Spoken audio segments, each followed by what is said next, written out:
Hello everyone, thank you for letting me into your living rooms like this. I guess you've all already seen the film before, and for some strange reason have an interest in what I'm about to say about it.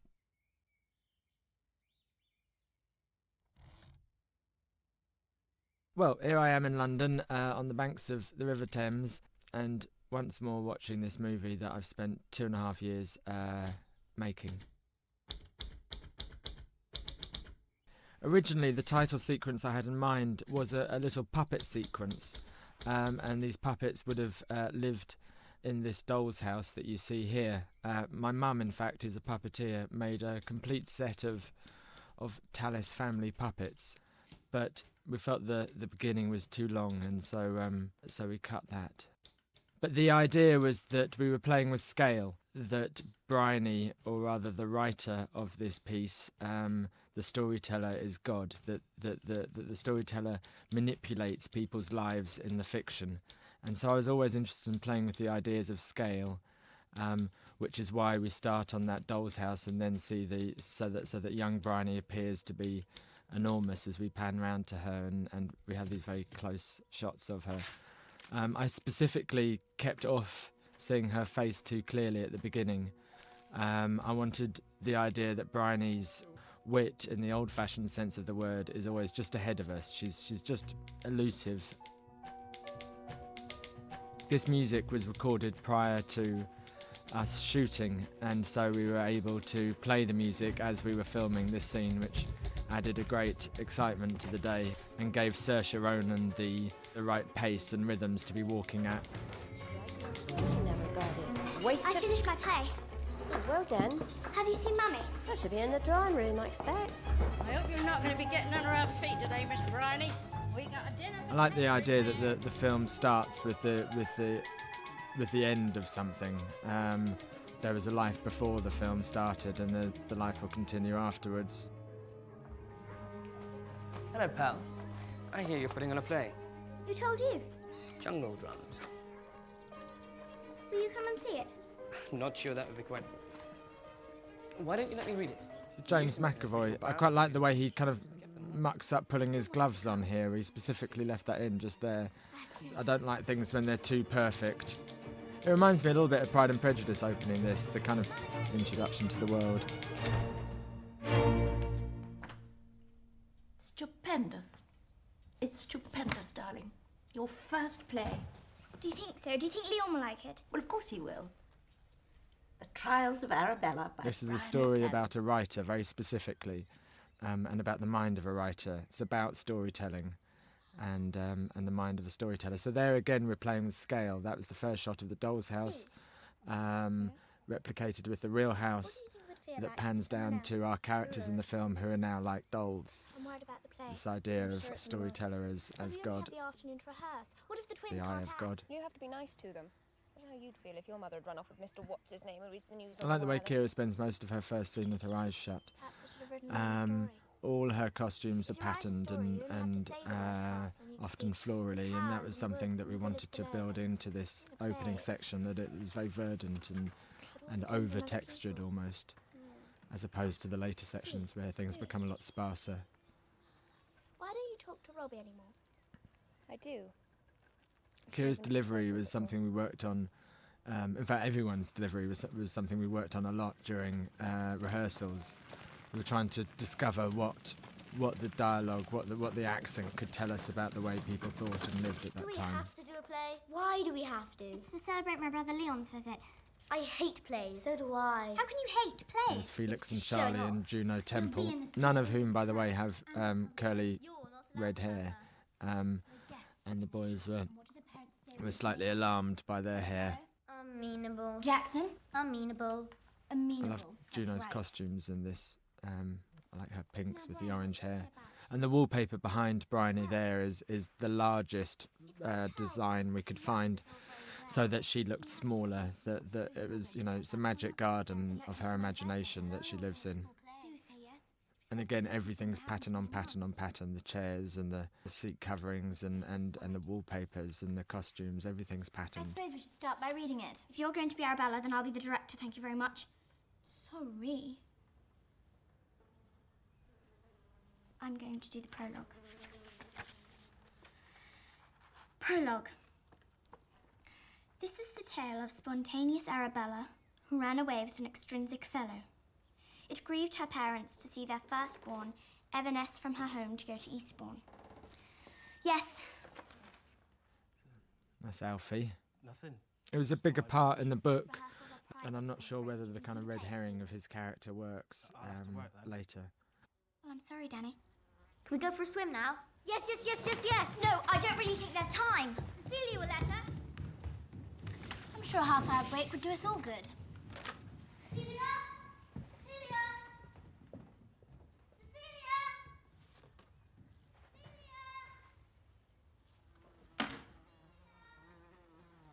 So the bee draws her towards the window. The bee was something I came up with. I like the shift in perspective. I needed something to get her there, basically.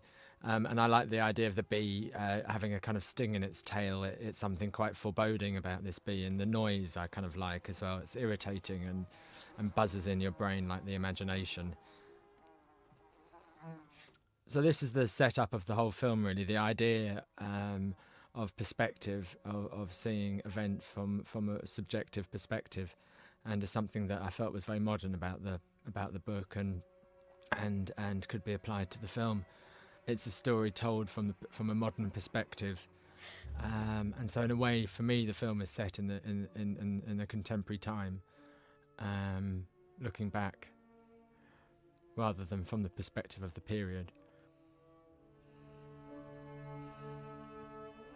She obviously thinks that he has some kind of power over Cecilia, that he's controlling things. That this is where she starts to think badly of Robbie, basically. This is the beginning of her turning against him.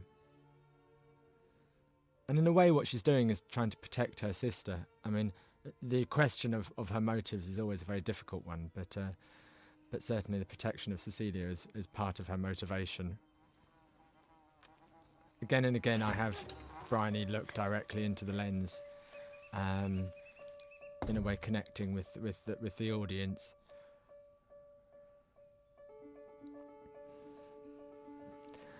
Sense of Cecilia's restlessness here.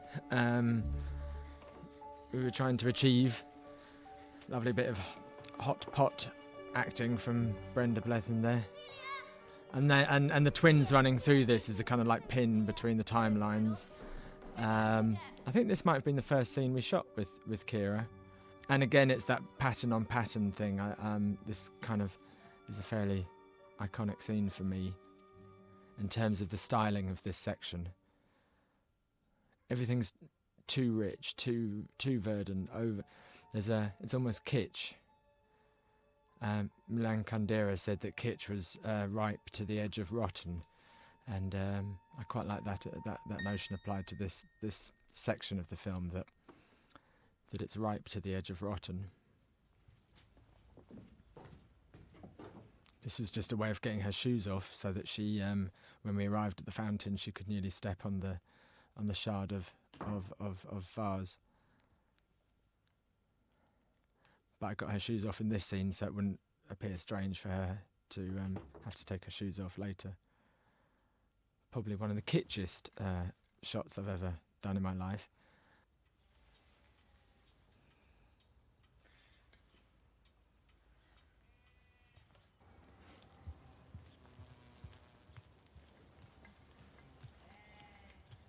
Do you mean one of your Bolshevik roll-ups?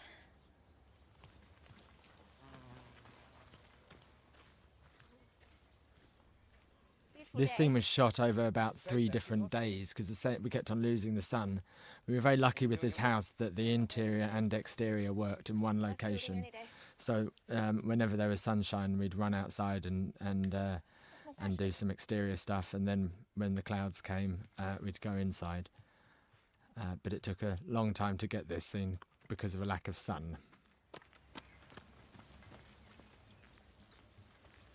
I always try and keep the actors moving. Yeah, I never like when you have 2 actors walking together. I kind of try and keep them moving around each other so that they're moving within the frame, because otherwise it's just the background moving, and It's like when when directors have characters driving in cars, it's actually very static. Although they think it's going to be lots of movement, it's very static because the characters are static in frame. I said I'd pay your father back. That's not what I meant at all. That fountain actually wasn't there at that house. We built that fountain on top of another fountain, which was much smaller. Let me help with that. I'm all right, Take thanks. the flowers. I'm all right. I was so nervous about shooting this scene. It's a very technical scene, and yet had to carry a lot of emotion, so I kept on putting it off, and telling everyone that I'd shoot it the next day or the next day, because it was a very difficult scene to shoot.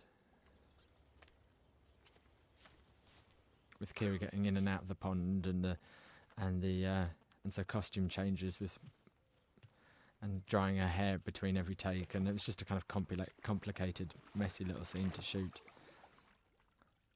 That slow motion there.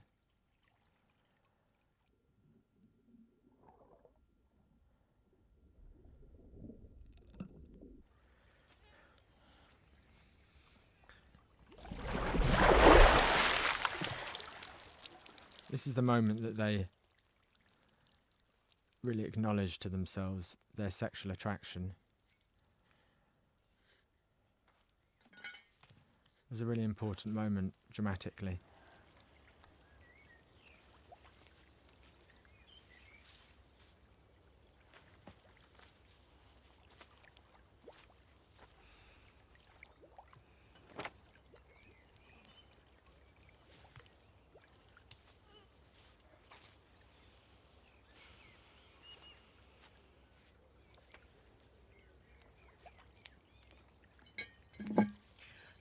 I like shots of hands. Anyone who saw Pride and Prejudice will recognise my slight fetish for hands. And here, calming the water that she just got out of. Not quite sure what that shot means, but there's some kind of poetic meaning to it that I respond to.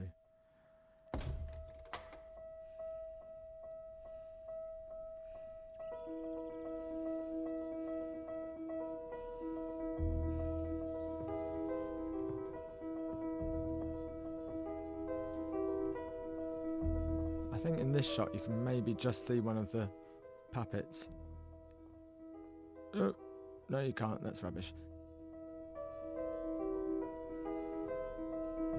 So in a way what she's doing now is kind of going down into the depths of her imagination. Whenever she walks into that tunnel she's kind of going into the hinterland of her imagination.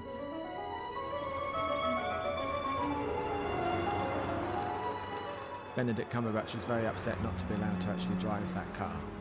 It's a stuntman driving that car and he wasn't allowed to. He got very upset about that.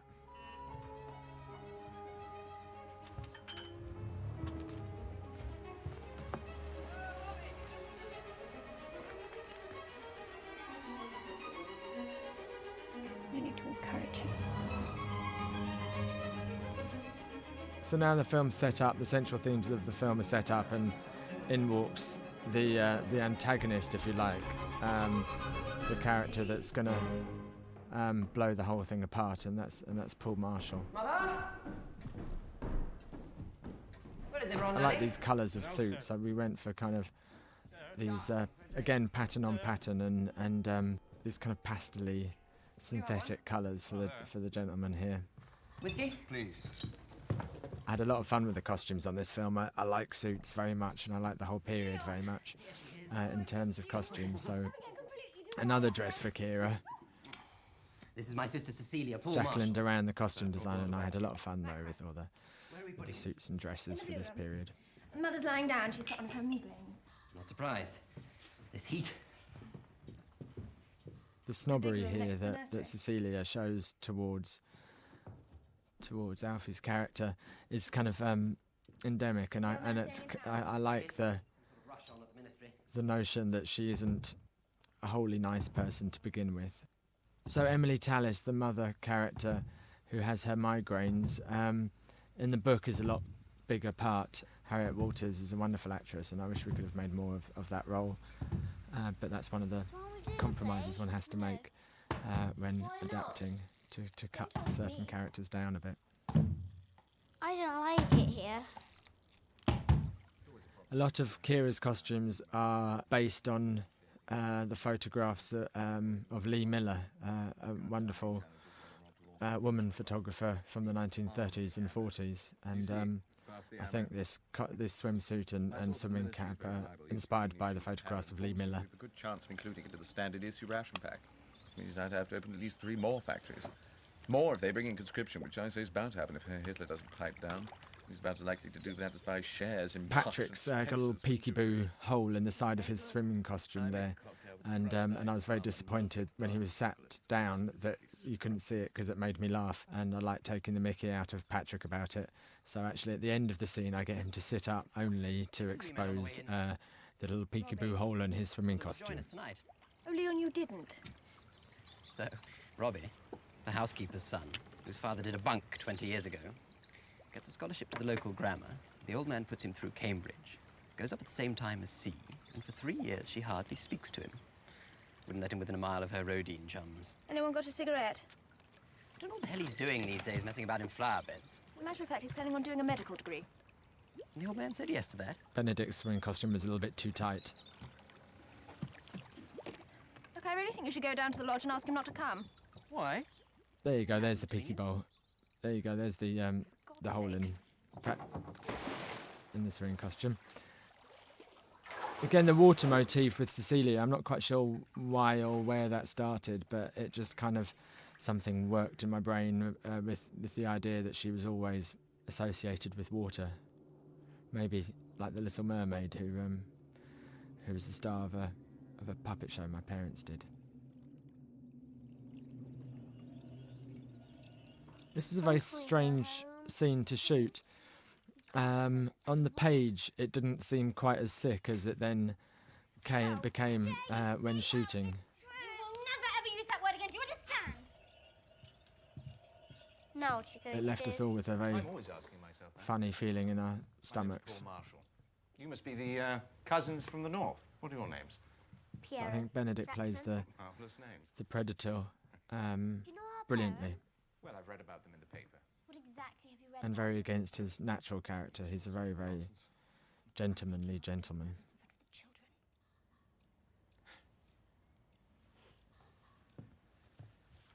children. Your parents are absolutely wonderful people, that's quite clear, and they love you and think about you all the time. Jolly nice I like slaps. the blocking of this scene. I like We went to see a I like show that and I got move them there. liberties. And What was the show? I don't think she's ever been to see Hamlet, and I don't think Paul Yes. Marshall has either. Be or not to be. At least that was the note.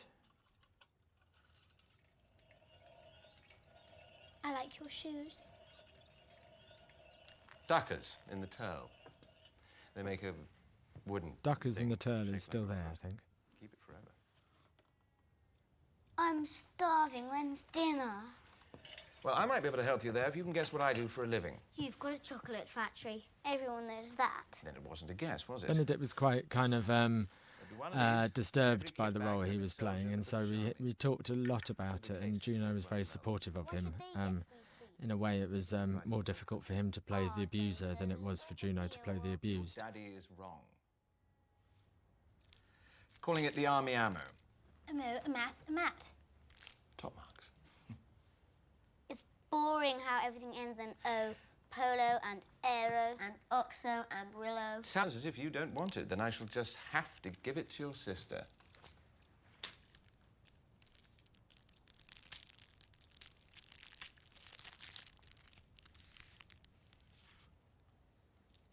Bite it.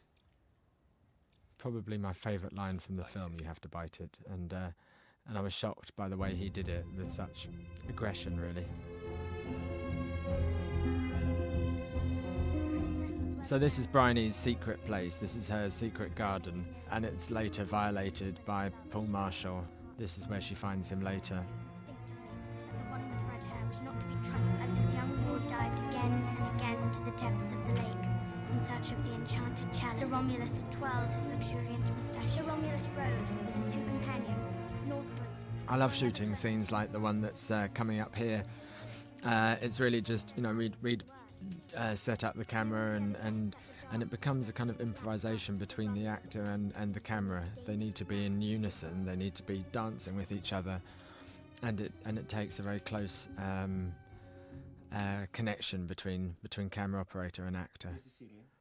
And Pete, the operator, was wonderful at that.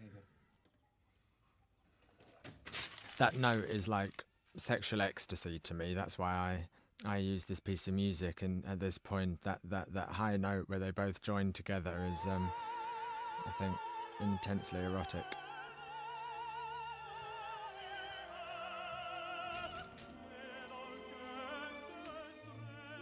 Seamus, when we're shooting this, Seamus has got a little handheld light and he's flashing it into the lens of the camera to give us those flares that then Paul Tothill used to edit. I was really trying to kind of capture a sense of the two of them almost metaphysically talking to each other.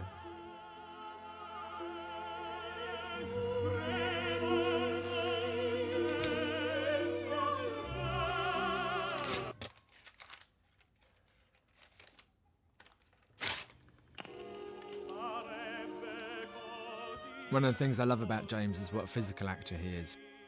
He really isn't afraid to use his body. There is a legend going around that James was actually a gymnast previously, but I don't know if that was true. But we all used to take the piss out of him for being a gymnast.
Dear Cecilia, you'd be forgiven for thinking me mad. This dress is also based on a Lee Miller photograph, or at least the top of the dress is based on a Lee Miller photograph, and we had to have quite a few of those dresses made because they were so fragile, and especially during the lovemaking scene, they got a bit damaged. So each time we had to pull out a new dress.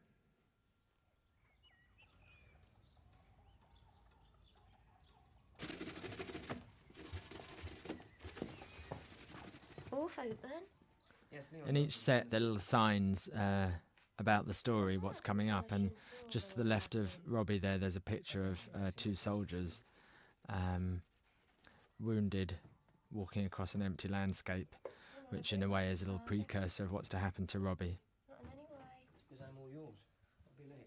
Just as by Briony's bed, her bedside lamp has a kind of cutout of the Houses of Parliament, which is a precursor of what happens to her and St Thomas's. Nothing. Wanted to play with rhythms and sound a lot in this film, and that's something that my editor Paul Totler and I have been working on for a while.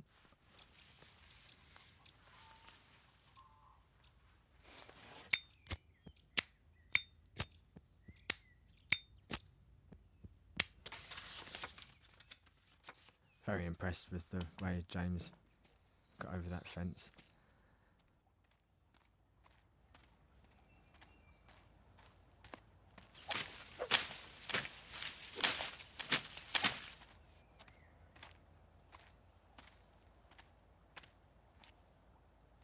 One of my favourite sections of the film, this. Briony, is that you?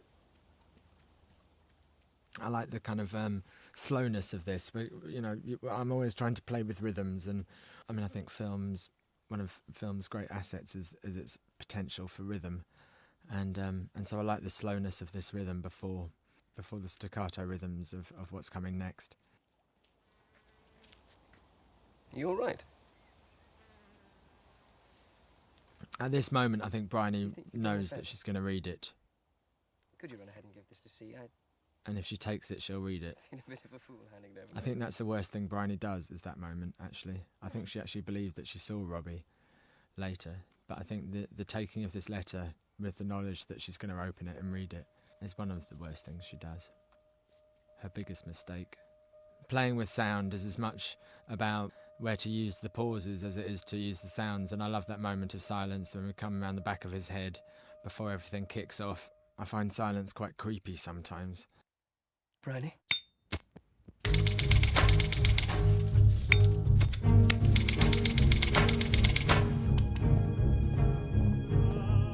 This is one of the first sections I storyboarded, and I got very excited about the potential of intercutting these staccato rhythms. Tricky shot, that Steadicam shot getting through that door. Looks simple, but it was a really tricky shot. Briony! And again, I always like playing with the cutting between extreme close-ups and extreme wide shots for impact. That being your extreme close-up and that being your extreme wide shot always does something for me. I suppose is what you might call eligible. Rather. He certainly seems to think he's the cat's pyjamas, which is odd considering he has pubic hair growing out of his ears. That shot was probably designed to show off Keira's back. I think she's got a very beautiful back, so I think that shot was designed to show off her back. I wrote a play, Leon. I wanted to do a play for you. I'm never quite sure that this scene really works. Hasn't quite got the impact that I wanted it to have. So we'll read it out after dinner. Briony, did you read this letter? Yes, let's. That's a wonderful idea. Briony? Here we are. Scenes sometimes slip away from you a little bit. I insist you try it. I don't quite buy the reality of that scene somehow. But I buy the reality of this scene.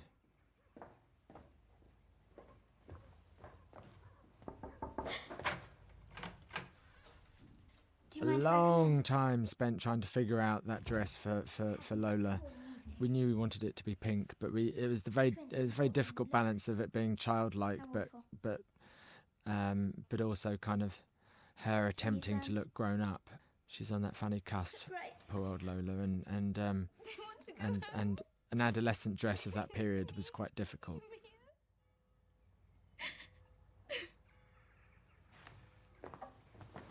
Lola, can I tell you something? Something really terrible. Lovely performance from Juno Temple there. She's a stunning actress and would get quite emotional about scenes and always put herself down. But she was wonderful, I think. He's a sex maniac. That's right. What's Cecilia going to do? I don't know. You ought to call the police. This is a case of running out of time. As a director, you're constantly managing the time you have for each scene. And I ran out of time in this scene, so I had to conceive a way of shooting it in 2 shots. So you've got that shot and then Juno at the door. I didn't have time to come in for close-ups, which I probably would have liked to have done. Time ran out on us.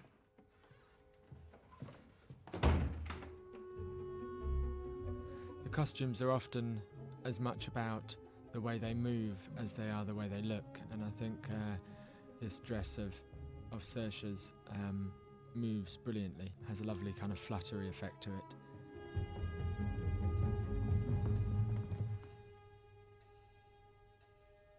There's a little light shining on that diamond to give it the reflections there, to give it that little kick. This is what I always referred to as my Harry Potter scene. That's another of my favourite shots in the film, that one of her feet walking towards and the dress coming down.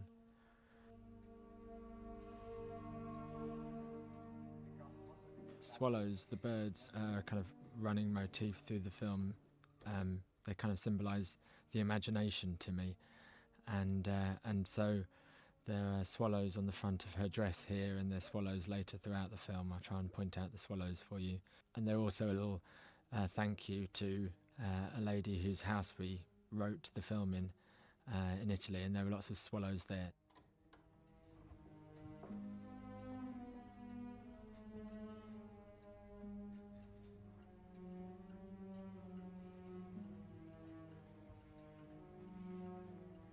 This coming shot we always referred to as being the fucking insects shot. Sex to me from a wide shot always looks quite awkward and grotesque. Sex only ever really works on screen, as far as I'm concerned, in tight close-up. When one feels the touch, seen from an objective wide shot, it always looks vaguely ridiculous.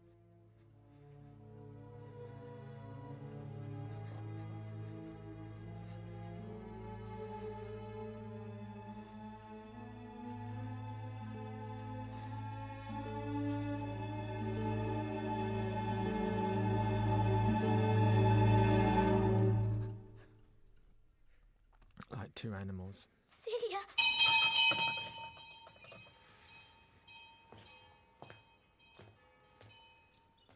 I like Keira's performance in this scene very much. She really makes him work. It was a mistake. Briony read it. But I'm That so dress sorry, was Mr. Ronan. specifically designed for easy access in the coming scene, so they split up the front, which is normally never meant to be sewn like up. When she lifts her leg, the dress kind of falls away. I have to bear all these things in mind.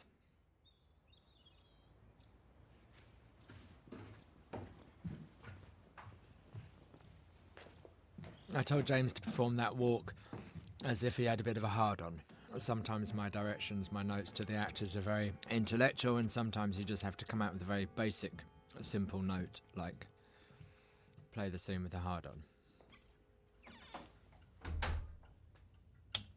What was in the version I was meant to read?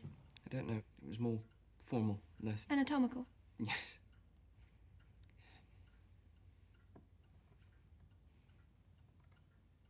It's been there for weeks, and then this morning by the fountain.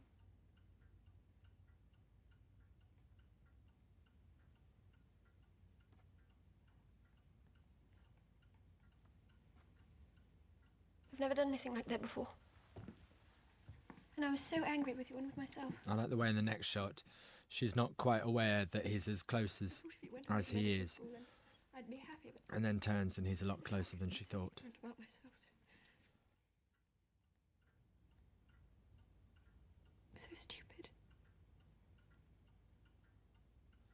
A lot of looking at each other's mouths in this scene. You do know what I'm talking about, don't you? You knew before I did.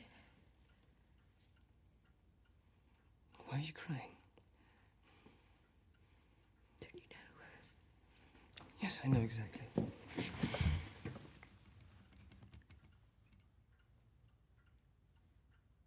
I like the slowness and the classicism of that style until you get to this point, and then it's all shattered, it's all broken. The camera operator is really kind of dancing with the actors. It's in a way what I'm doing is allowing the camera operator editorial control. He moves as he feels. I also like the idea that first kiss is like a proper Hollywood kiss, and then it doesn't really work. And so they have to stop and try again. And now the kiss is for real.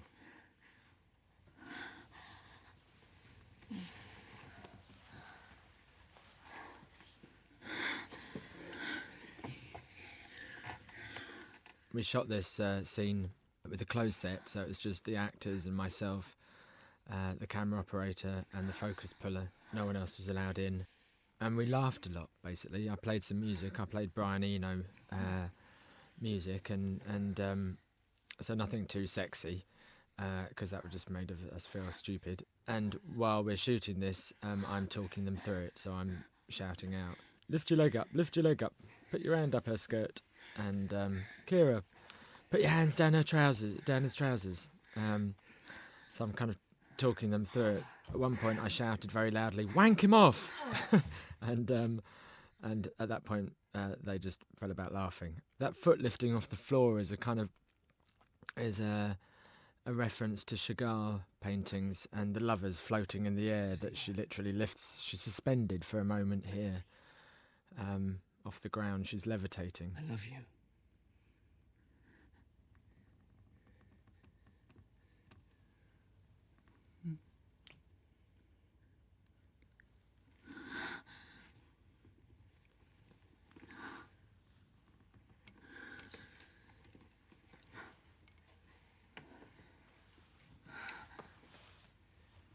The important thing between actors and doing scenes like this is to just have a laugh, really. I think if you take it too seriously, then it's all going to get weird and complicated. But they were just laughing every time I called cut. Someone's coming. Cecilia. The scene, I was trying to capture an experience I had as a child when I went round to a friend of mine's house. When I must have been about 7 or 8, and I went round to a friend of mine's house, and he showed me his father's collection of pornography that was hidden under the bed, and I was so shocked and terrified by this collection, these sites, and I kept on thinking about that when I was shooting this scene. I always try and find personal attachments to a scene. I always try and find, something that helps me empathise. I was disappointed with this scene. Not the actors, but with my direction of it. It feels a little too stiff. It was a very, very hot day. It was incredibly hot in that room, and our energies were quite low. And I think that shows somehow. Maybe it works for the scene, but it wasn't as good as I hoped it would be. What about you, Briony? What sins have you committed today? I've done nothing wrong. Have you seen the twins recently? They didn't look very happy last time I saw them, poor little chaps. You know nothing about it. Briony, I can't imagine what's got into you. I've never known you be so rude. Well, they're not poor little chaps. Just look what they did to Lola. What are you talking about? Jackson and Piera bruised her arm, gave her Chinese burns. I'm afraid she's quite right. I had to pull them off her. How I got my wool. Also, I never quite know if you can see the scratch on Paul Marshall's face there that he's referring to. Still no harm done, eh, Lola? Would you go and find these boys, please, Briony? Tell them dinner's ready and where are their manners? Why do I have to go? Briony, you'll do as you're told or you'll go straight to your room. I like that bit, though.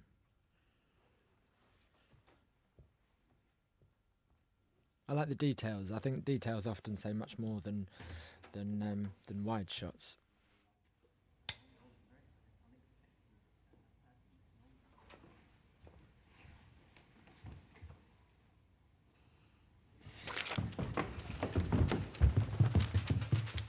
Here's a case in point about that dress, the way that dress moves, the hems of it fluttering. Give it to me.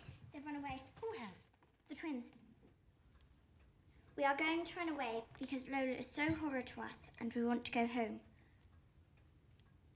Also, there wasn't a play. Don't worry, we'll send out some search parties. They can't have gone far. See, you come with me. I'm not sure about how successful this little scene is there. Boys!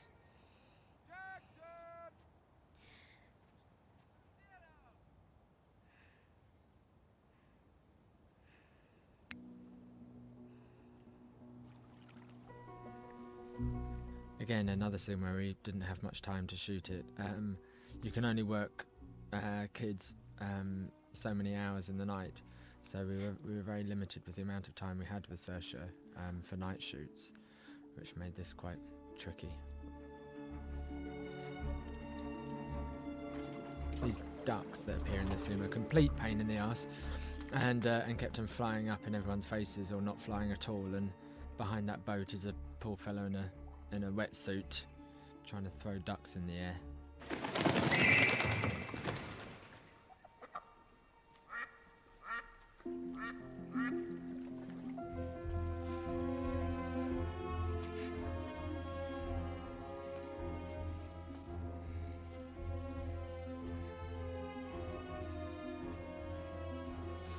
In the coming shot of Marshall and Lola, I actually had Benedict leave his underpants on, and the arse that you see there is actually a digitally created arse. It was unfortunately someone's job to have to paint Benedict Cumberbatch an arse crack.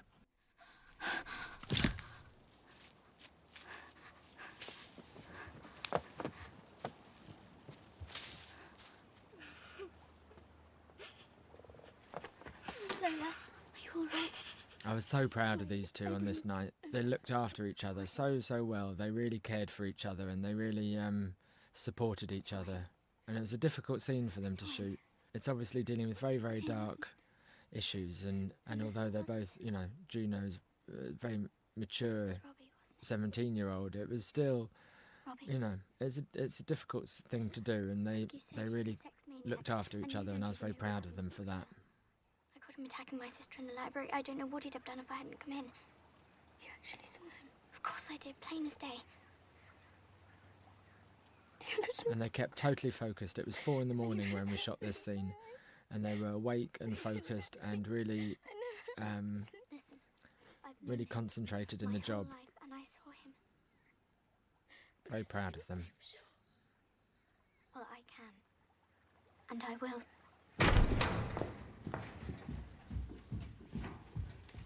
Like the ribbons dangling from her feet there. There's the sort of things that you just kind of notice on the day and try and involve, and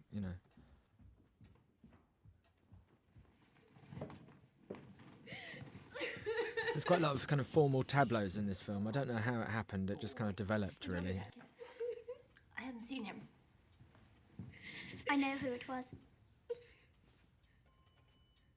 You saw him then? Yes. So this shot is then Just as you see me. I know it was him. Mirror or a rhyme with the very ending of the film when we see Vanessa Redgrave, older Briony, just against black, and Yes. and that's what this shot is supposed to mirror. Well done, darling.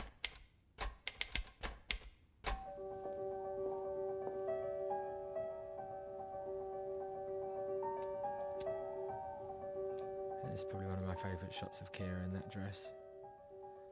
I like smoking, I'm afraid. Kids don't do it, but I like smoking. I still kind of...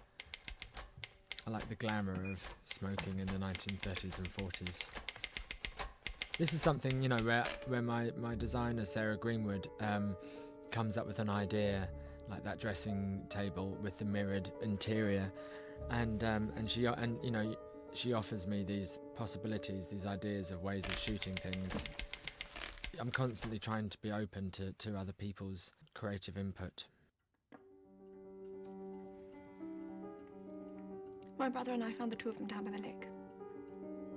You didn't see anyone else? Again, I'm kind of really enjoying playing with characters looking directly into the lens, and it feels quite modern and direct and bold.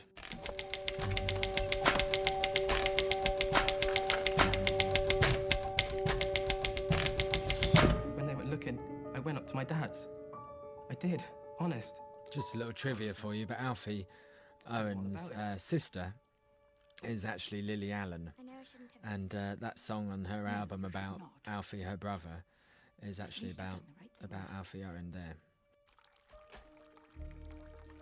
I'm kind of being quite elliptical with the cutting here and with the storytelling, because I think if you look too closely, the actual plausibility falls apart. So I'm using a kind of elliptical structure and hoping I'll get away with it, basically. There's too many questions around this section, so I'm trying to move through it without giving the audience time to ask those questions.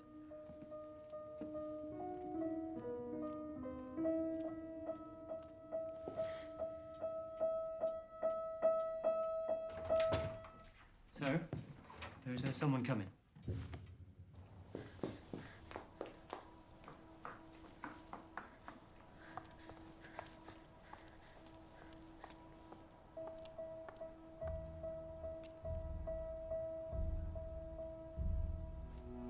I really wanted the kids on Robbie's shoulders.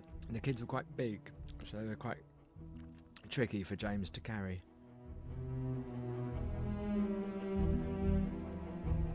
time we went to bed. But Now.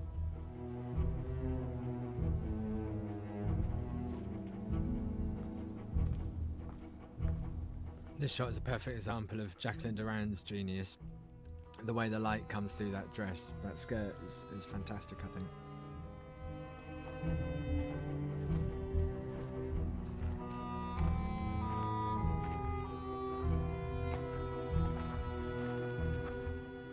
A couple of times James fell over whilst trying to lift that kid off his shoulders there.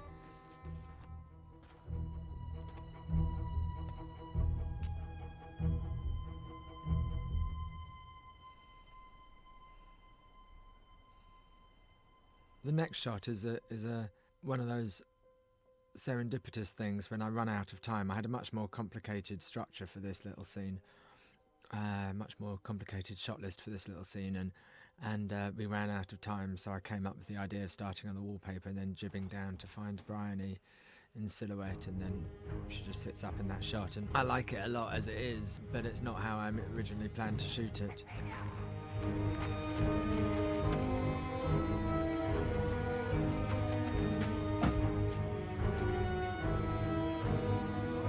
Funny thing, the window that Briony is looking through when she watches this there on the right is Saint Matilda, and Matilda's also the girl from the fairy tales who's the little liar, so that felt like a little bit of synchronicity.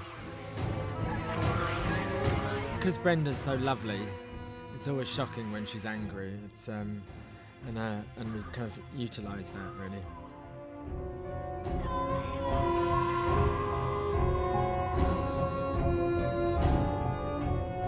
I was very, very, very impressed with the way Saoirse kept her eyes open without blinking throughout this shot. She was really concentrating on not blinking here. And again, this is us playing with sound, the beating on the bonnet, turning into the typewriter, turning into everything. There's no separation between music and sound effects. And again, here we're cutting from an extreme close-up to a wide and part 2.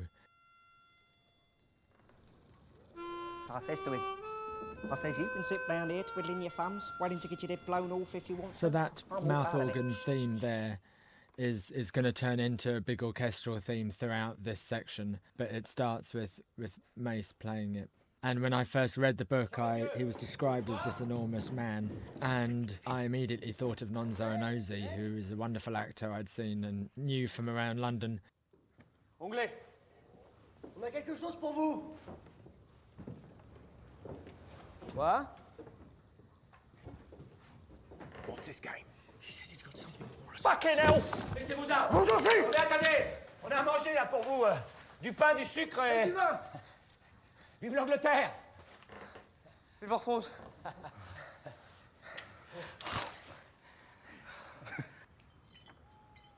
Danny Mays here is an actor I've been desperate to work with for a very, very long time. He's a great theatre actor and has really shined in various Mike Leigh films as well, and a great bloke.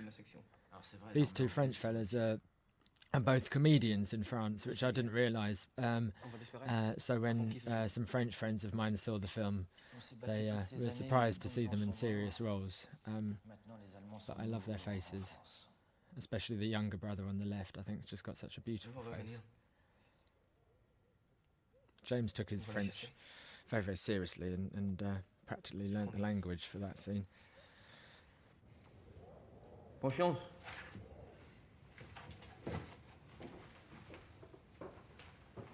Come on in. How come a toff like you talks French and everything ends up a private? Again, here's me trying to cover a scene in a short amount of time. So hence, I cover this bit of scene in 2 shots, simply because I ran out of time in the day. But it worked. Sometimes, necessity is definitely the mother of invention when it comes to filmmaking. I wonder if you have the word toff in America. It means posh. I guess you understand that, but playing with sound, we're inside his head still, and it's only when we come through the doors that the sound of reality breaks through. This was a scene we'd been building up to for a long time. It was one that Keira and James and I held very dear to our hearts. There's life bursting in with those doors opening. It's all about what's not said in this scene rather than what's said, and the speed with which they talk. Everything's under the surface, or at least we tried to keep everything under the surface. I'm sorry I'm late. I got lost. Hello. Hello.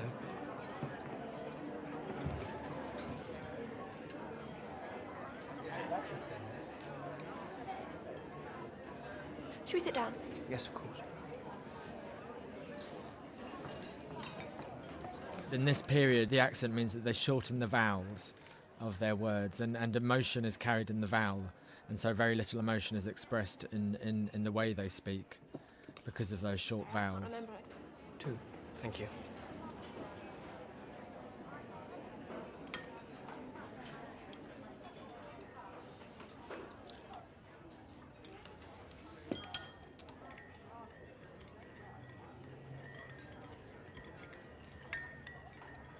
James couldn't stop crying while we were shooting this scene.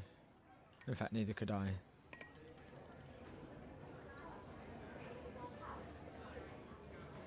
There's a swallow behind him there, and in fact this tea shop is called the Swallow Tea Shop. I should have pointed out earlier that there were swallows on the engraved into the doors as they came in, and on the tablecloths, around the tablecloths, there's swallows. The same, apart from the uniform, of course. So sorry, I've got to go back to the hospital in half an hour. Oh, God. There's a brass swallow behind him there. We should have had a competition to see how many swallows people could spot. You can see them on the menu there.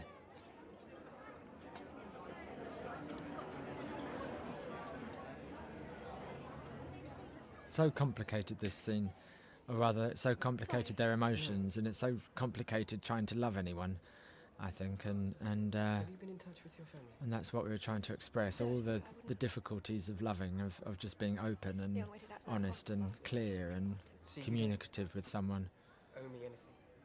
trying to say the right thing. Robbie, didn't you read my letters? Had I been allowed to visit you, had they let me every day, I would have been there every day. Yes, but if all we have rests on a few moments in a library 3.5 years ago, then I'm not sure. Robbie, look. I don't know if... Look at me. So her look is quite different now, the lipstick and the much paler skin, a lot less groomed. But it's a look that suits her, I think. Come back to me.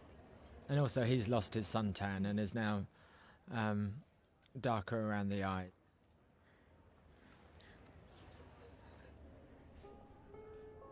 Often like using a breath, the sound of a breath to cut on, Dearest Cecilia. to take us into the next scene. And these animals, like the frog and the owl here and the gecko later, I guess are suggesting a wider context, a natural world that has no cares of what these characters are going through.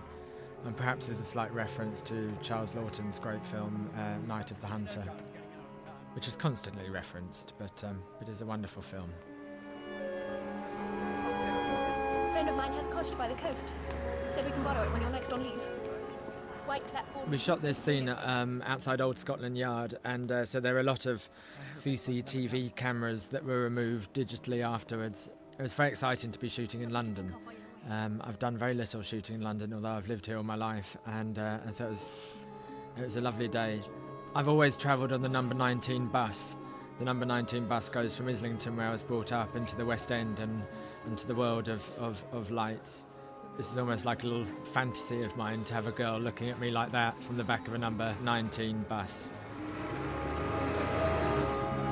The number 19, though, does not go to Balham, which certain people have pointed out to me, nor Oxford Circus for that matter.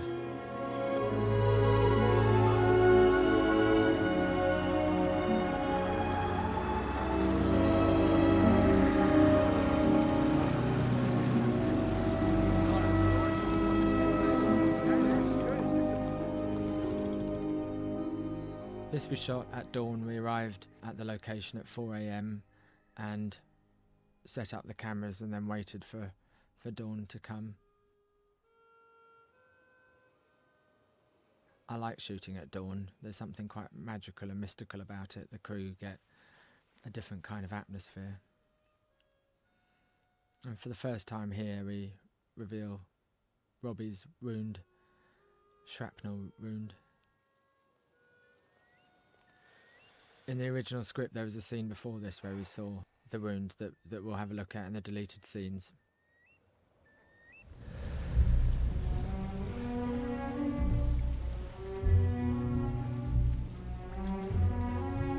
It was difficult, the edit of the Dunkirk section, the balance between getting the sense of how far they'd come and the mundanity of the walk, but without boring the audience. So it's probably the section that lost the most during the edit.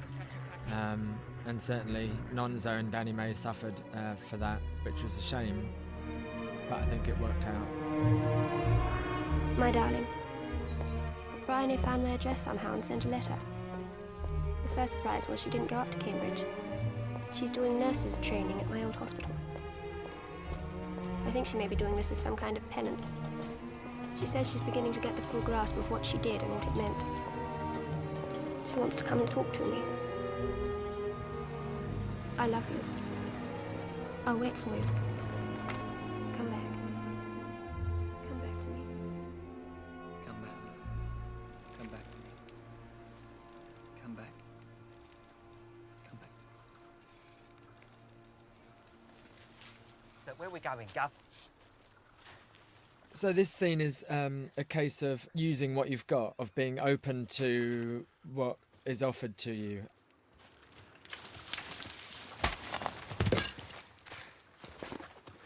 I'd always imagined this location to have kind of dappled sunlight coming through the trees, and when we arrived on the day, there was no sun at all. It was very cloudy and quite bleak. So I got the special effects guys to circle us with tubes of smoke, and we wafted the smoke in, and suddenly it became this kind of misty environment, which actually was probably a lot more exciting than the dappled sun would have been. And then at that moment, weirdly, the sun came out for a fraction, and it seemed to work perfectly with the mood of what was happening, so I left it in there. I love it when things happen beyond my control, when I have to respond to what is being offered to me by the story and the location, and that's something I try to apply to my work.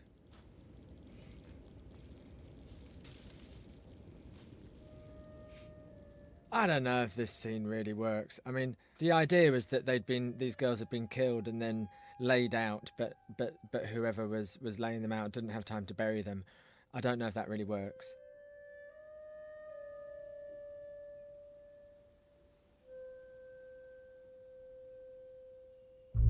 In this moment, I was telling James not to cry, not to cry, not to cry, don't cry, and he was really trying to hold it in. And I felt that it would maybe have some bad repercussions for him later if I didn't let him. So as I was ready, as I felt we had the shot, I said, "All right, James, you can let it go now." And that's when he started crying, and that's the moment we ended up using. This scene is a difficult one. It's important that the audience are aware, and I'm not sure if they are aware enough, that this is Robbie's version of this scene. He's thinking that he's remembering this scene, and he's trying to figure out why Briony did what she did, why Briony accused him of the rape. And he's decided in his mind that it's because she was jealous of his love of Cecilia, that in fact Briony was in love with him. To me, that's not the truth. What she says later is the truth, that she used to have a crush on him about this time, and that the crush went away. And so by the time she accused him of the rape, she was no longer in love with him. And I think that to me is quite important, because the jealousy theory is too simple. It's a lot more complicated than she was just jealous of their love. Thank you. That's an incredibly bloody stupid thing to do. I wanted you to save me. Don't you know how easily you could have drowned? You saved me. Stupid child. I think she was definitely jealous of them having a relationship that she wasn't involved in. I think that's true, but it's not the whole story. I will be eternally grateful to you.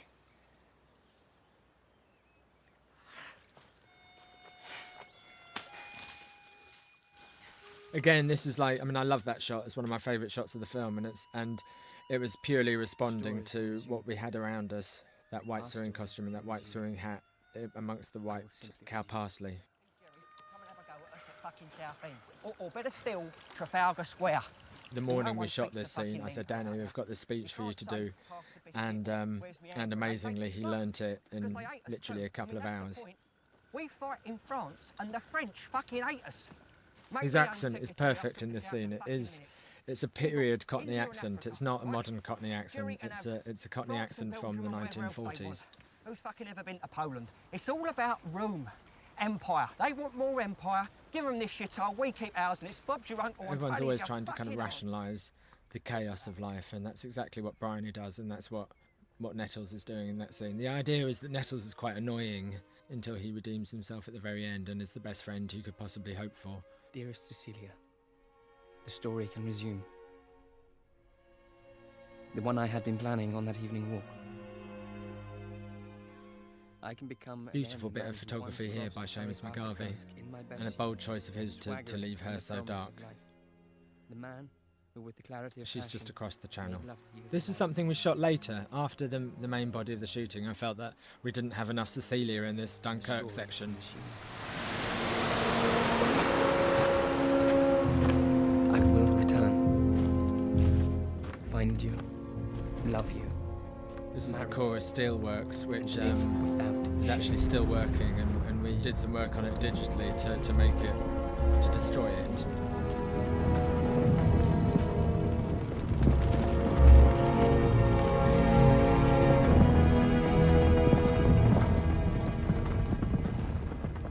There's a very long crane arm here that was developed by, I think it was developed by, or at least first used by Terence Malick in Thin Red Line. Very light, very long.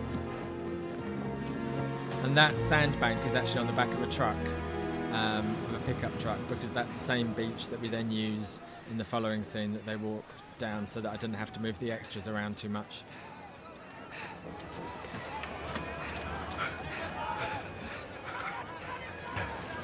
Fuck me. So the coming shot, I think I'm just going to try and point things out to you that you may or may not have noticed. Just arrived, sir. Can you tell us what we're supposed to be doing? The Steadicam shot took a day to film. We had a day with these 1,000 extras, and the single shot was the way that I conceived of being able to get the most out of it. So everyone started arriving at 6 a.m. and we rehearsed all day till we started shooting at 6 p.m. We got 3 takes, and this is the 3rd take. On the 4th take, the Steadicam operator collapsed. His legs gave way and we couldn't do any more. We were incredibly blessed with the light here. But I kind of had faith that we were going to get good light. I think sometimes you just got to have faith that things are going to work. The camera here is on a golf buggy, and you can see the tyres marks there as we pull back. The only CGI is the smoke and the big smoke in the background there. These horses are circus horses, and they're getting pulled over by a trainer. There's no gun and there's no sound. In reality, they're getting pulled over, and the camera has to move off them very quickly before they get up again, because they don't like lying down for too long. The camera steps off the golf buggy here and is walking now. That's my mum's name, Lindy of London, a little homage to my mum. And then there's a pipe coming up through the fire here, which is blowing the papers into the air. A lot of assistant directors are dressed as soldiers here, so they're kind of marshalling the extras as we move through. And I'm using extras in one place and then getting them to move up into another area to walk through shot later on.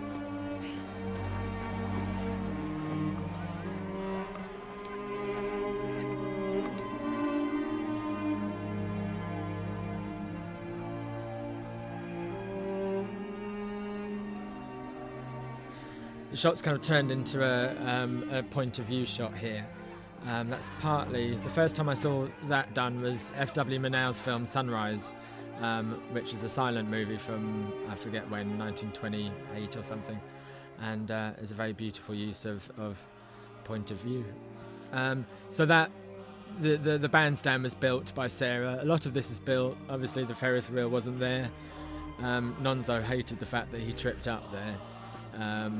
He was very upset about that, but I quite like it. It's a kind of adds a bit of naturalism to it. Mace is a little bit clumsy. So I'm following the camera, but now I'm running down underneath the bandstand so as not to be. And this is the trick bit here, that you get a sense that the camera's moving 360 degrees. There's a load of stuff behind them now that you can't see, that was all modern. Jane Fraser, the co-producer, chose this hymn, and I think she chose it beautifully. I was very pleased that she got to choose the hymn.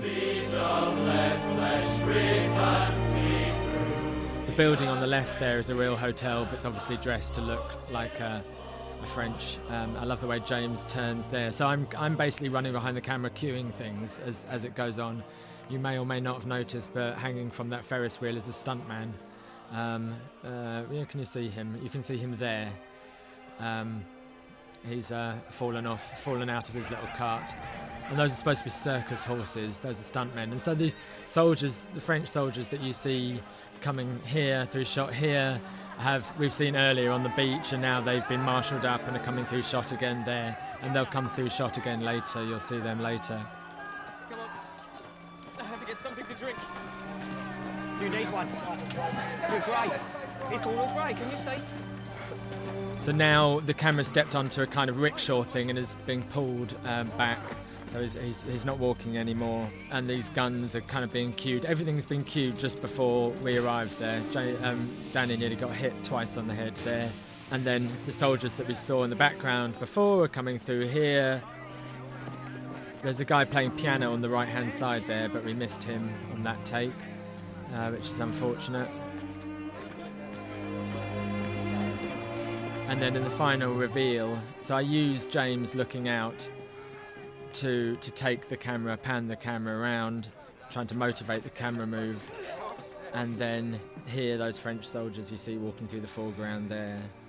I think the emotion of the scene is largely carried by Dario's music, but the idea of that shot is the wastage of war. Everything's being wasted: horses, machines, human life. It's all a waste, and that was the overriding theme of that scene, and we had a wonderful time doing it.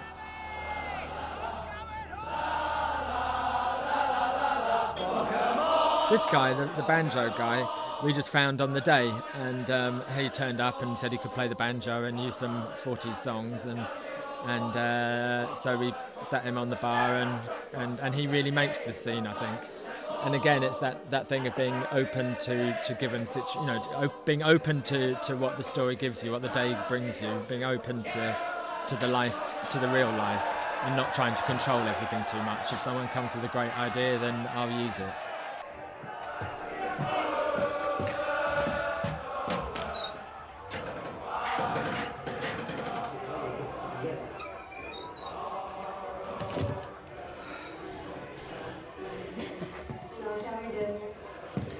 So this cinema literally happened to be on the beach. So I'm responding to what's offered, and the cinema's on the beach, and so we thought, well, let's involve it, and it turned into one of my favourite moments in the film. But it certainly wasn't in the script when we wrote it. This is a wonderful film called La Quai de Brume, The Port of Shadows, by Marcel Carnet. Are we in his head, or is this reality? I'm not sure. I kind of like to think it's in his head, really. I think she's wonderful.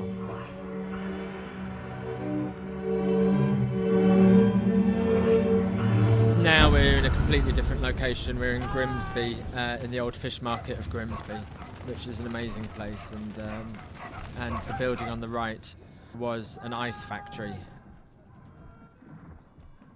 This scene we kind of improvised on the day. It was supposed to be another woman that Robbie sees and meets, but unfortunately the actress who I'd cast, she was too old and infirm, so we kind of improvised this scene, we wrote this scene on the day, and I was very glad that we did. I think it worked much better than what we originally had, but it was quite a hair-raising night, to say the least.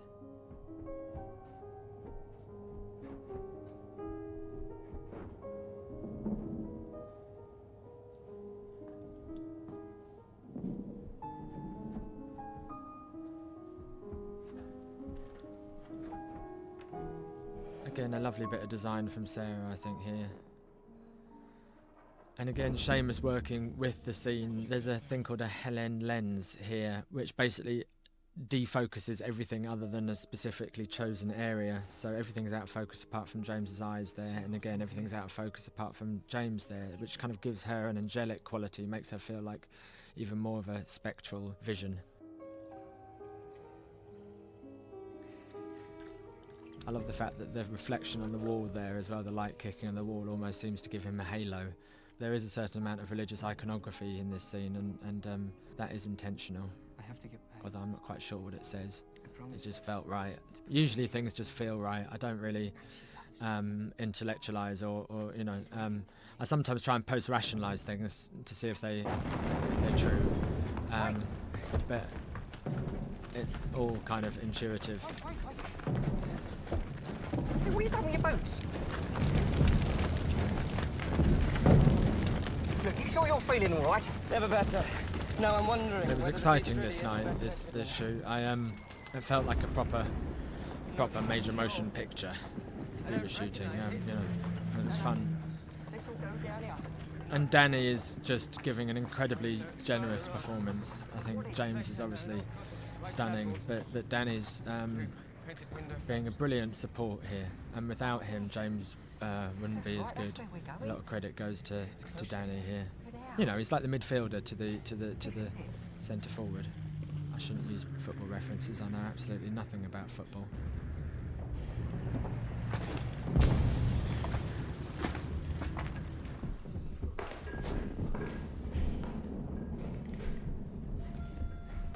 And so that's his tomb. He's walking into his own tomb. When we found this location and that shape in the floor, I was very excited. I liked the idea of him walking into his own tomb. And everything gets smaller and smaller. We had this big, momentous beach shot scene, and everything gets whittled down smaller and smaller and smaller until he ends up with, a scene in a tiny basement lit by a single match. And that was the idea, to reduce and reduce and reduce it. And in a way, the whole film reduces and reduces until we end up with that close-up of Vanessa Redgrave. But here, it's doing the same thing. It's and death for me is something small. It's an exhale of breath. It's a match going out. It's not, I didn't want it to be a big dramatic death of him wading out into the sea, or, I didn't want it to be an epic death. I wanted it to be a tiny death. It's a tiny thing. It's just an expiring of a match flame.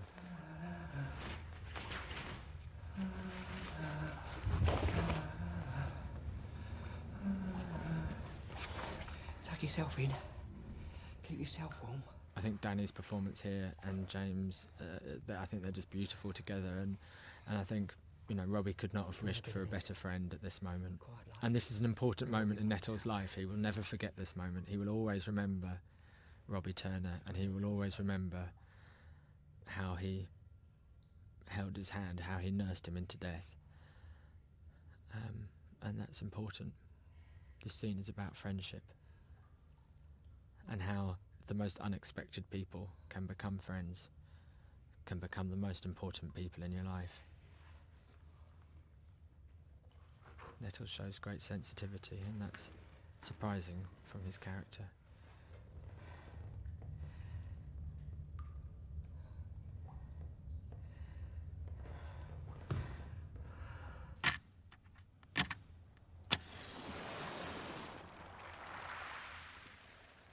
This literally is lit by a match. That's the only lighting used here. Which is why you get this wonderful slow fade. I think that's very brave of Seamus.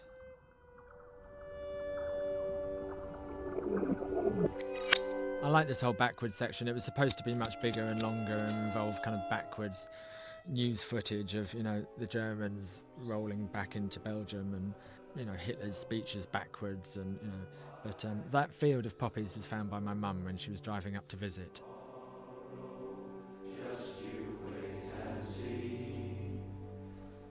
There's a whole scene that you'll see in the deleted scenes of that crowd in the riot. Marry you and live without shame.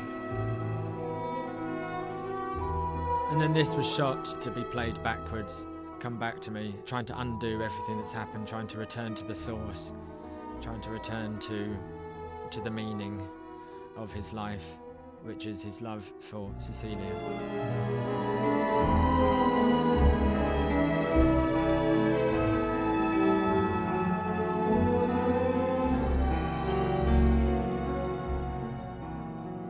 There's a fine balance in the edit, working out, how much the audience felt that Robbie was dead or not, and a question we constantly tried to ask ourselves.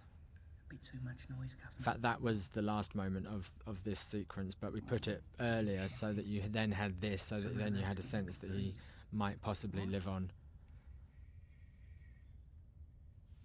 My direction to James was to play this scene like a child. Christ, you look a bit rough. Thing is, I have to say, stay on for a bit. He's kind of returned to some childlike state.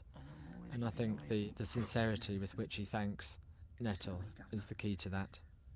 I went out for a Jimmy Riddle just now. Guess what I saw? They're getting themselves sorted out down on the beach. The boats are back, and a geezer from the Buffs is marching us down at 7. We're away. Let's talk about this away. We're away. I always used to try and I talked to Danny about that, making us feel like we, like the open sea. I wanted to hear that in his voice. Wake me before 7, would you? Thanks so much. You won't hear another word from me. I promise. Robbie Turner is good. He's the higher self. He's the best we can be. St. Thomas's Hospital.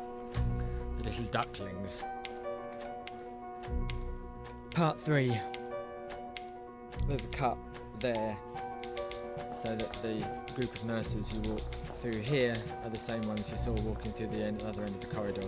Suddenly we've broken out of the handheld kind of, we've left the handheld looseness of Dunkirk and we're into very formal classic compositions, and this stuff really, I was thinking a lot about Powell and Pressburger and Lean and people like that. It's a very formal, classical kind of style of shooting. Until Dunkirk comes to St. Thomas's. I have a special attachment to St. Thomas's, so I was excited to portray the heroism of the doctors and nurses there. These kids are like 18, or in real life they were 18, Labels are folded to the inside, are they not? Yes, do them sorry, again. sister. Nurse Tallis, I'll see you in my office. The rest of you are excused.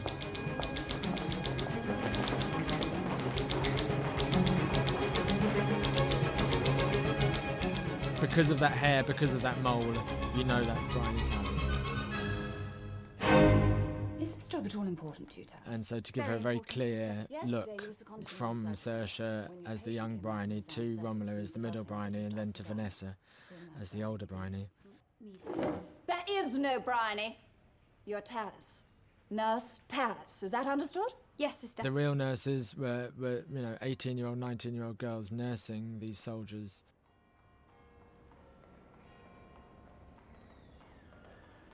There is no Briony. There is no Briony is almost a comment on the film itself as well, that you have 3 different people playing Briony, that there is no real Briony. Here is the news. The BEF... It's as much about identity as anything else, this film, maybe. How do I know who I am? Or do I just trust it? A bit philosophical, maybe a bit pretentious.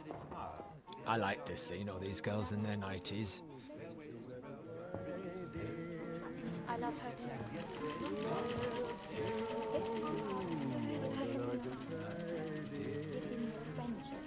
Often I cast actors who I've known before, who I've seen in other things, but Michelle Duncan, who plays Fiona here, is someone who just came into a casting, and I liked her very much. She had exactly the right quality, and so I cast her. My left hand. Mummy always did it for me. I think Romola gives an incredibly rigorous performance. She's incredibly disciplined, she's very, very smart, she's a very intellectual actress, and would often ask me very difficult questions.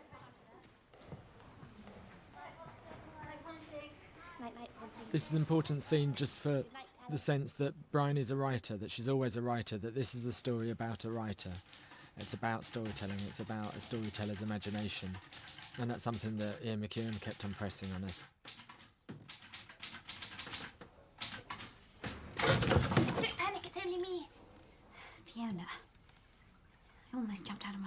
So this is a scene that wasn't in the original book, but I was trying to encapsulate a lot of what the book was doing in other scenes in this scene. But you freeze to death up here. I love London. Do you think all of this will be bombed and just disappear? No. I don't know. Do you write about Sister Drummond? Do you write about me? Sometimes. Can I look? I'd rather you didn't. It's private. Two Figures by Fountain is obviously the event that we saw early on in the first part. What's it about? That's a very obvious thing to say. It's complicated. Yes. Michelle gives us a very important dose of comedy in this section. Danny gives it to us in Dunkirk, and I guess the twins and sometimes Lola gives us the comedy in the first part. She doesn't understand, but she thinks she does. I probably won't ever finish it. I look at you, Tallis, and you're so mysterious. I've never been mysterious. I told Michelle not to be shy of being funny because I felt that we had to keep some levity. I was very concerned that the film shouldn't take itself too seriously, because I find that a right turn off myself, and we have to be careful not to take ourselves too seriously. Well, I certainly have to. Here we are. I like the fellow in the background. He hangs around and chats people up, that fella. Thank you. That's his character.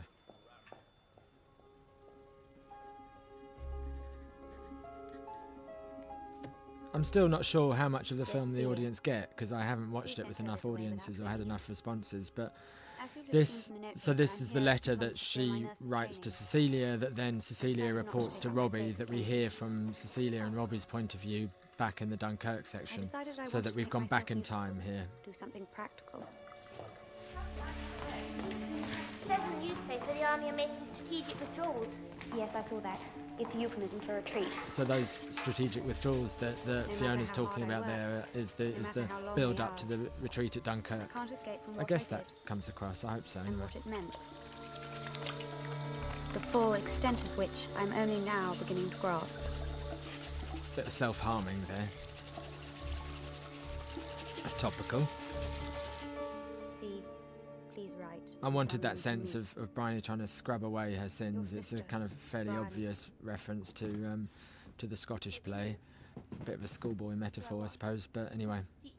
This scene was originally supposed to be set in a park, and I think it's a shame it wasn't. I would have much preferred it to have been set in a park, but we just didn't have the time in our schedule to travel to the park, to set it all up, the extras, etc. It was just one of those logistical things that didn't work, so I had to set it here. I would have liked to have seen them out of the hospital, though. Oh no. And he did save me. But as soon as I told him I loved him, the feeling sort of disappeared. A kind of halcyon moment before all of this horror kicks off. I'm not sure about this sequence. Other people, some audiences seemed to respond to it. I never felt it was quite as good as I would have liked it to have been.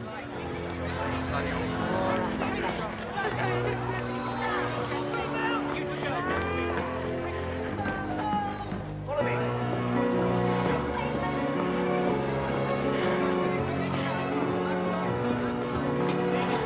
This whole set, the whole of St Thomas, is actually a studio build. We built it at Shepperton Studios, and the interiors, not this exterior. And I'm not a big fan of working in studios. I find the energy very different and a lot lower, so maybe that has something to do with it. Nice bit of makeup there, though. I wanted more red. I wanted it to be more in your face. I wanted it to be more impressionistic as well, this section.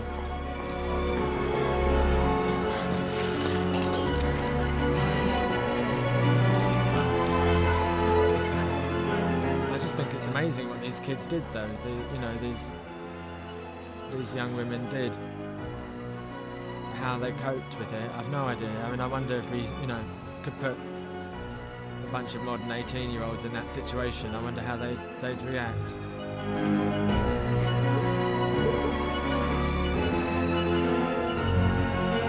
I think that saves that last montage is probably the music, which I love. I'm not shy of using a good bit of music to You speak a little French, if I remember rightly. lift sequences. There's a soldier in bed 13. Go and sit with him for a minute. Hold his hand.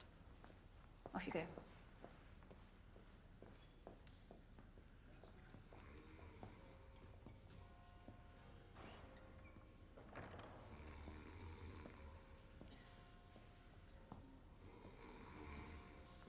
There's been no red throughout the St Thomas's section until we get to the arrival of the BEF from Dunkirk, and suddenly red appears in the film again.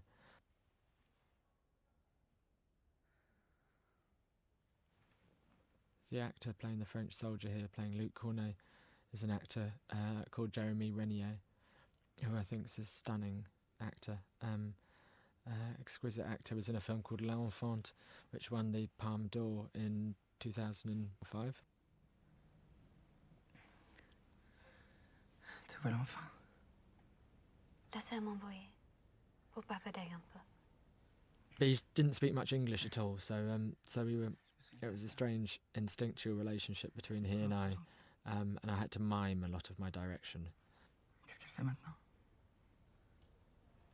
Elle est aussi infirmière. Est-ce qu'elle s'est mariée enfin avec cet homme qu'elle aimait tant? J'ai oublié son nom. Robbie? What he was doing, I was very, very happy with. It's a strange scene, this. I don't know why it works. I think it was incredibly important, but people during the development of the film kept on suggesting we take it out. It seems out of the loop of the narrative. Luc. It's not involving Robbie and Cecilia, and it's not involving her relationship with Robbie and Cecilia. At least it's not on the surface, but I think it does something poetically and emotionally for our understanding of Briony that I think is really, really important. It's the scene in which Briony kind of understands the power of storytelling to heal. That she lies to him. She pretends that she understands what he's talking about. She concurs with his delusions, which in a sense is a small piece of storytelling, and it helps him.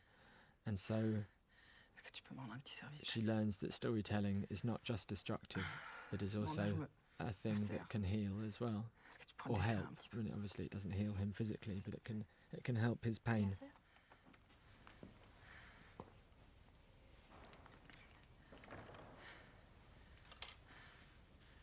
Tu te rappelles de ma sœur, Anne? La cadette. Elle joue toujours ce petit morceau de Debussy. Tu te souviens? I also like the fact that, as an image, one's looking at a brain there, and that says something about the film as well. Overall, I'm always trying to kind of involve the macro and the micro in scenes at the same time. This scene is about, Briony and Luc Cornet, but it's also about the film as a whole. Oui. C'est pour ça que tu venais tout le temps. I don't speak a word of French, by the way. They could have been reading a recipe for all I knew. Except, of course, I had it kind of memorised. À son avis, on devrait se marier pendant cet été. Ah oui? Ouais. There she's putting the blood on her face. C'est plus confortable comme ça, j'espère. I love doing these kind of scenes. I like doing these scenes more than any other type of scene. I'd always, like the love scenes, or I like intimate scenes between two people. I kind of know where I am with them, and I let the emotion of the scene direct my direction.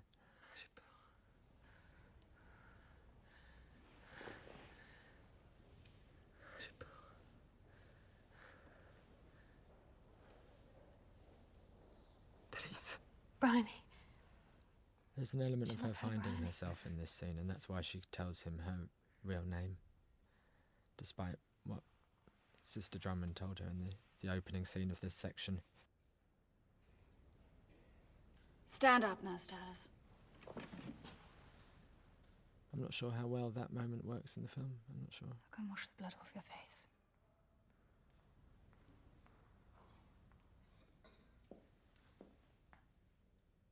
So the Debussy that Luc Cornet talked about his sister playing is now played here. We tried using the Debussy over the scene and it was just too slashy and sentimental, but somehow it worked for her to be thinking of that Debussy piece as she walked away from him.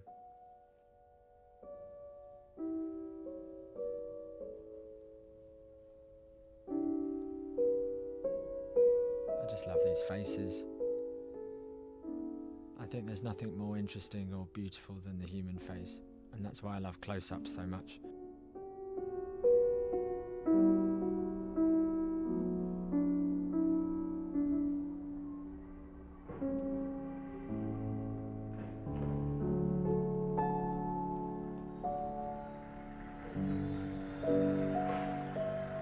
So in a way, this is a portrait of propaganda that obviously juxtaposes what Briony has just learnt about the war. Has brought them through unconquered, their spirit unbowed. This is the epic of Dunkirk, a name that will live forever in the annals of warfare. In the course of a comprehensive tour, Queen Elizabeth is seen here visiting a chocolate factory in the north of England. The confectionery magnate... So obviously Juno and Benedict have been digitally added to that shot. I tried to get the eye line so that Lola was looking directly at Briony and Briony was looking directly at Lola. Don't know if that reads, but that was the idea.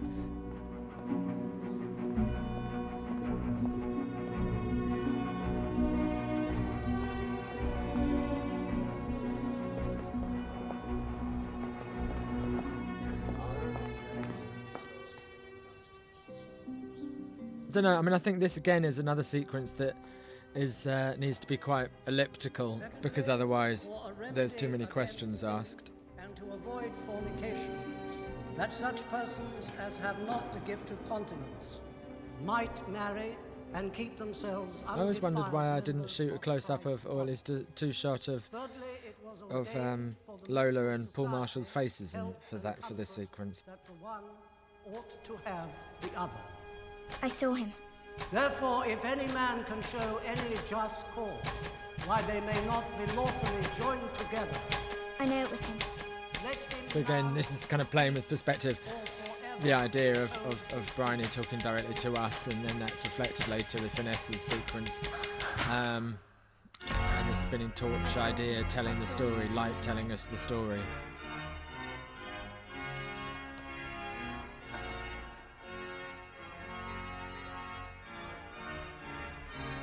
Quite work this moment. I didn't quite get the kind of moment where their eyes meet. I was trying to do something rather like the shot in Pride and Prejudice where Darcy looks up in the church pew and sees Elizabeth and she turns away.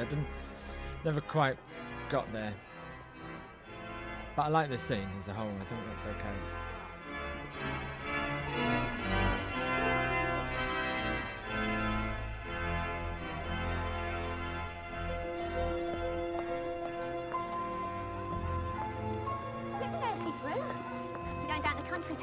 My friend Tilly Vosper being the mother there. I think she's probably the only happy character in this film. That whistle, obviously, that whistle always makes me think it's coming from the horse's arse. And that's the same pig we had in Pride and Prejudice. It was called Paul, named after Paul Webster, one of the producers of the film. Paul's pig. I'm looking for Miss Tallis. Cecilia Tallis. Is she in? Hot day this was. It was a right killer. And this was, I think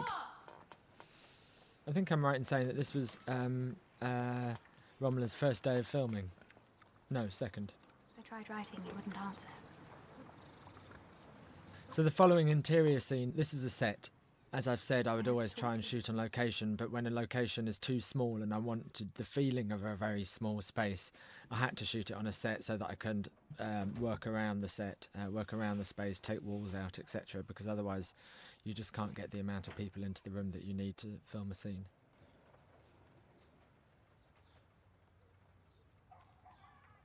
We took 2 days filming this scene, and it was really a privilege to be present for these performances. I sit beside the camera with a little monitor in my lap and just and watch the actors, and it's a real privilege.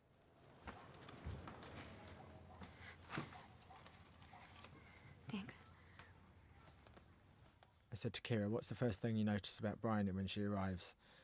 And Keira said, she's got tits. I want to go in front of a judge and change my evidence. See? Don't call me that.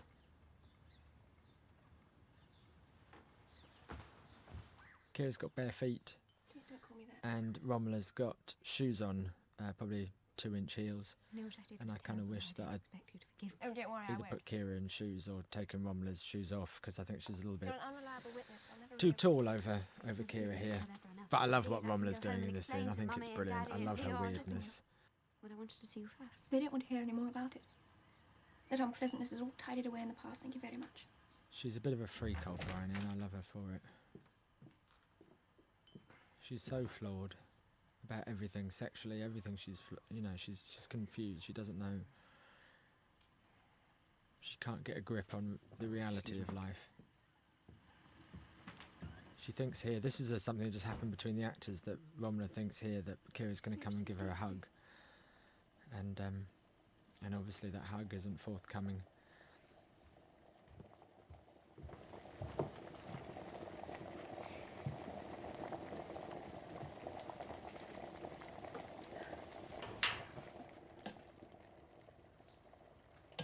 This moment of her studying their bed, of imagining the sex that happened, imagining the smells.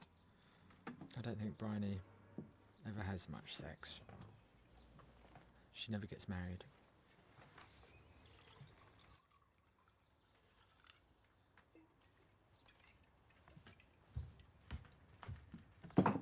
She's okay. She's preparing herself. She's going to take the onslaught from Robbie. There's something weirdly masochistic that's going on here in Briony as well. And James is just extraordinary in this scene, I think. I mean, he's an actor at the height of his powers here. Keira in the back of shot. So every time James moves forward, I was worried that he'd block Keira. So I gave her a motivation, which was simply to try and make sure that he didn't attack Briony, so that she's always in the back of shot, that she doesn't become blocked. Of course you don't. Tell me, did it give you pleasure to think of me inside? No. But you did nothing about it? No. Do you think I assaulted your cousin? No. Did you think it then? Yes and no. And what's made you so certain now? Growing up. Again, she does it there. How old do you have to be to know the difference between right and wrong? What are you, 18? Do you have to be 18 before you can bring yourself to own up to a lie there? You have to kind of just find ways of, if you've got a technical problem like that, you have to find an emotional solution to it, an emotional motivation for the actor. And once you've found that motivation, it feels like it's not a technical thing at all. They were able to close ranks and throw me to the fucking wall! I probably would have preferred to have had that little section there, front onto the camera. Not in profile, but the performance in the profile take was the best, and so I had to go with that. Again, this weird fascination with their sexuality.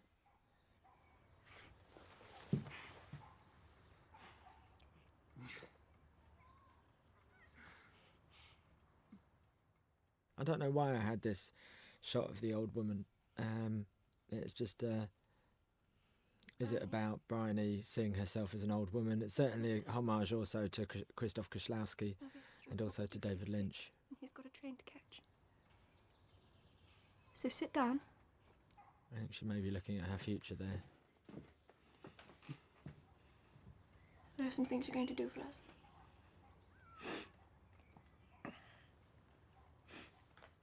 Lighting in this scene, Seamus's lighting in this scene reminds me of Godfather Part 2.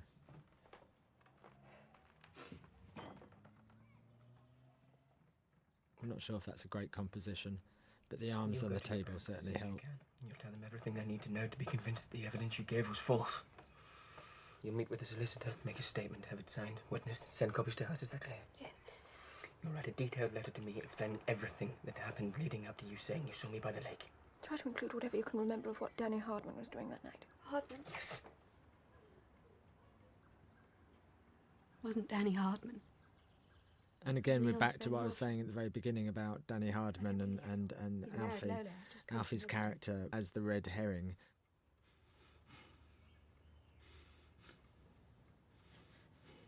Lola won't be able to testify against him now. He's immune. And back to the wide shot. So much of the scene has been played in close-up. There's very little wide shots in it, and here we're seeing the separation between the characters again. It's a little bit stagey with his back to them, but I think it works. Blocking is one of the things I love most in the filmmaking process. I love studying the relationship of figures, of people to each other, of how they work around each other, what body language says. And then leave us be. I will, I promise. Lovely performance from all three of them in this scene. It was a really exciting 2 days, and I felt very privileged to have been there with them.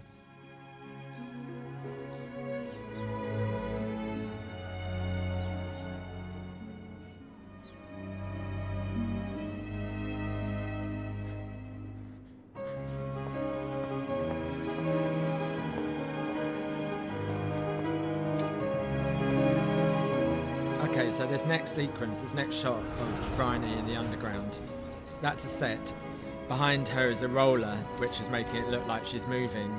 There's a light on the camera, which is reflecting off reflective material, like the same you get on a bicycle kind of reflective jacket, cycling jacket, that's making it look like there's lights moving behind.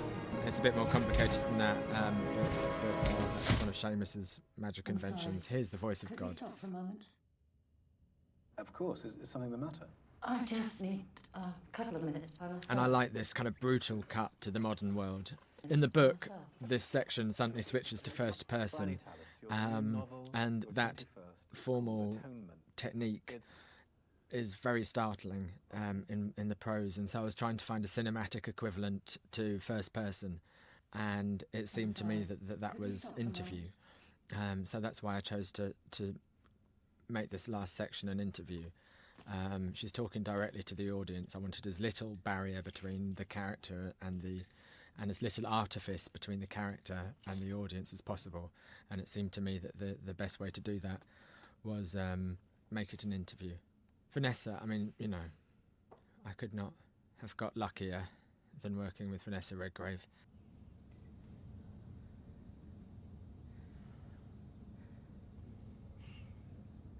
Briony Tallis, I'd like to talk now about your new novel, Atonement, which comes out in a few days to coincide... Anthony Minghella is there on the left. He was someone I showed the script to before we started shooting, and he was kind enough to read it and ask me questions, and those questions were sometimes difficult and confronting questions, and that was very, very useful. He really helped me examine the script and helped me examine my intentions. Which is essentially a continuous series of tiny strokes. Your brain closes down. So here, this is the same shot as the one of Briony in the library, but on the other side. So in the other one, she was looking left to right. Here, she's looking right to left. If you went to cut them, they'd be looking at each other. She's looking at her former self. And I wanted, after this whole film, after this kind of perhaps epic sweep of the film, I wanted to reduce everything to just a close-up of an old woman against black, nothing else, everything stripped away. All it comes down to is that face. I wrote several drafts as far back as my time at St. Thomas's Hospital during the war. Just couldn't ever find the way to do it. Because the novel is autobiographical. The face, as I said, being what I find beautiful. I especially find old faces beautiful. And was that the problem? And Vanessa's in particular. No. I had for a very long time decided to tell the absolute truth. No rhymes, no embellishments.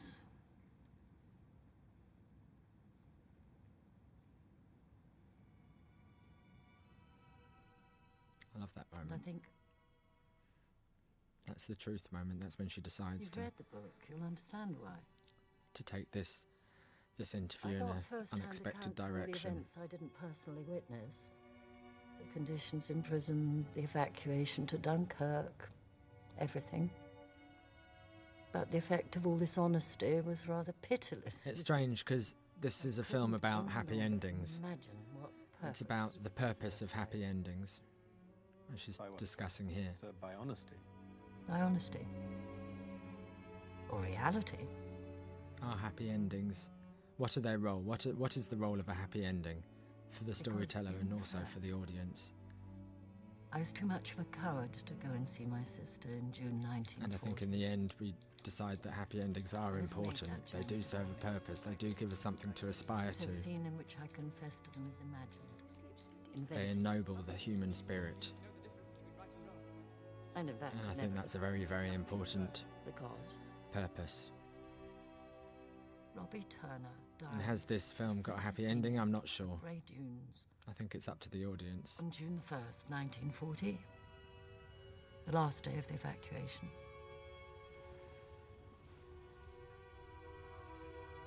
Cheerio, pal.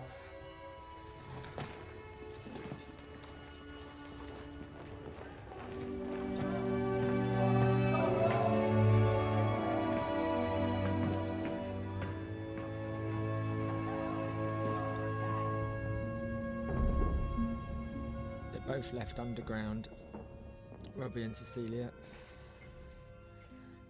Originally in the book, it describes Cecilia dying in the bomb that destroyed Balham Tube Station, and it was only through research that we discovered that the bomb actually didn't destroy the tube station, it destroyed the gas and water mains above, and the tube station became flooded. And suddenly, having already thought of all these water motifs for Cecilia, suddenly it was obvious that Cecilia drowned. And the whole thing kind of found a circularity. It fitted. That's a model shot, by the way. This is a model shot. It's about 4 foot high, that tunnel.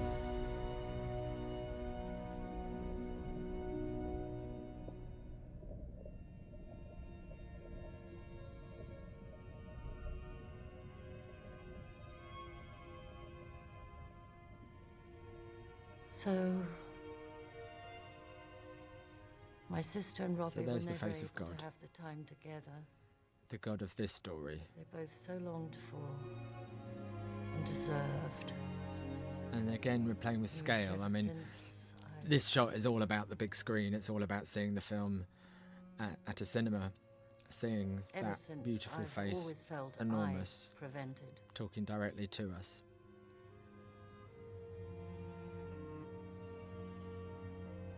But what sense of hope or satisfaction could a reader derive from an ending like that? So in the book, I wanted to give Robbie and Cecilia what they lost out on in life. So here's her testament to happy endings. Evasion. But a final act I used to of think kindness. that happy endings were a sign of weakness or evasion, and I've changed my mind since making Pride and Prejudice, and certainly since making this film. Happy endings can be a sign of strength.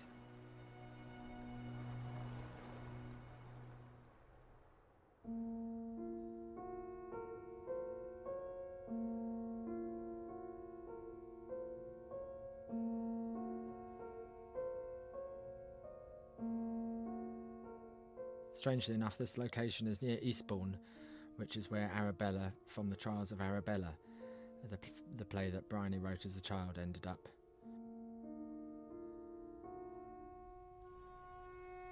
So again, the whole thing has come full circle.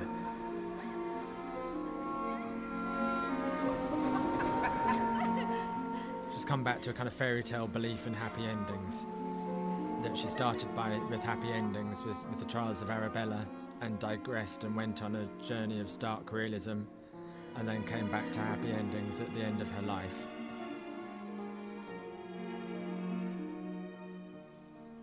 The adult returned to the child kind of thing. And that's heaven.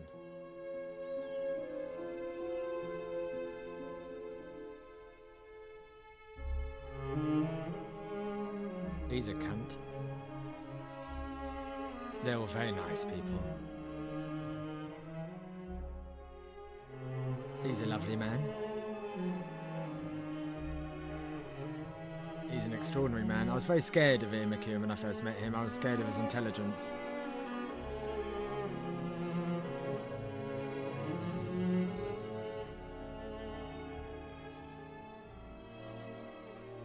Jane Fraser is a goddess.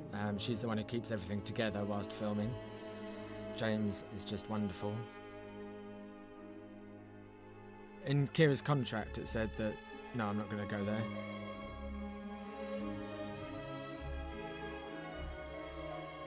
Saoirse Ronan. She's she's totally unlike her character, Saoirse. She's incredibly warm, incredibly loving, and really good fun little kid, and yet she could play this extraordinary, cold, detached little character. Peter White has been in everything I've ever done. Those two I hope will be in everything I ever do. As with those three. Seamus McGarvey I've known for about 10-15 years now, but this is only the first film that we've ever got to work together on. Sarah Greenwood I've worked always since my first TV work, and Paul Tothill was with me since Charles II, since my last TV work. Jacqueline Duran is a genius, used to work with Mike Lee, in fact still does. Ivana is from the former Yugoslavia. Dario is from Italy. I hope I always get to work with Dario. Nick Angel was the person that the character in Hot Fuzz was named after. Atonement.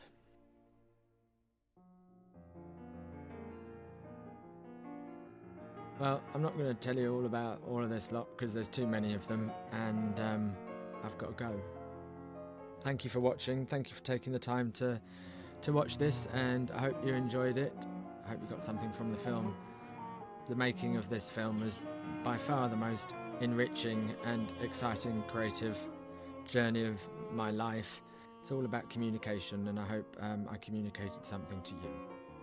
Okay, bye for now. Lots of love. Bye-bye.